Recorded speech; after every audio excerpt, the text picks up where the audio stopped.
Assalamualaikum warahmatullahi wabarakatuh. Di sini kita akan membahas rancangan praktikum dari kelompok 5. Adapun kompetensi inti pada praktikum ini dapat kita lihat pada slide.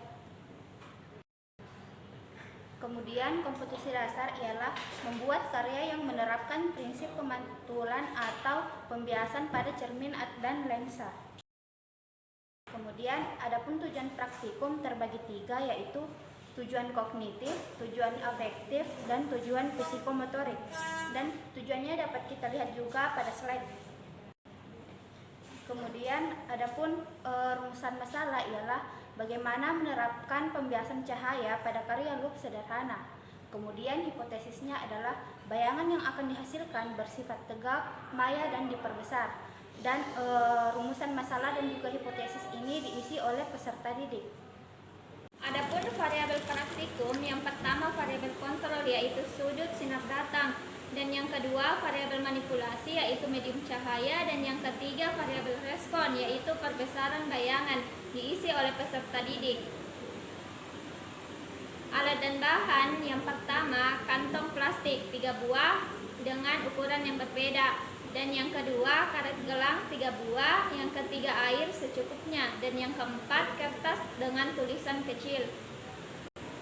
Adapun kegiatan pengantar, mengukur panjang kubus dan tabung dengan jumlah masing-masing 2 buah. Ya, adapun prosedur kerja dalam praktikum ini, yang pertama ambillah satu kantong plastik bening dengan ukuran yang berbeda. Yang pertama untuk ukuran kecil, kita akan mengisi kantong plastik tersebut dengan air secukupnya. Setelah itu ikatlah dengan karet yang telah disiapkan, lalu cobalah loop sederhana ini untuk melihat tulisan kecil. Nah, selanjutnya ganti kantong plastik bening tersebut dengan ukuran yang lebih besar ataupun lebih kecil dan lihat perbedaannya. Nah, setelah dilakukannya praktikum tersebut, maka dihasilkan data hasil pembiasan cahaya memakai kantong plastik bening atau loop sederhana. Yang pertama, untuk kantong plastik bening dengan ukuran kecil terjadi perubahan dengan perbesaran tulisan agak lebih kecil dari aslinya.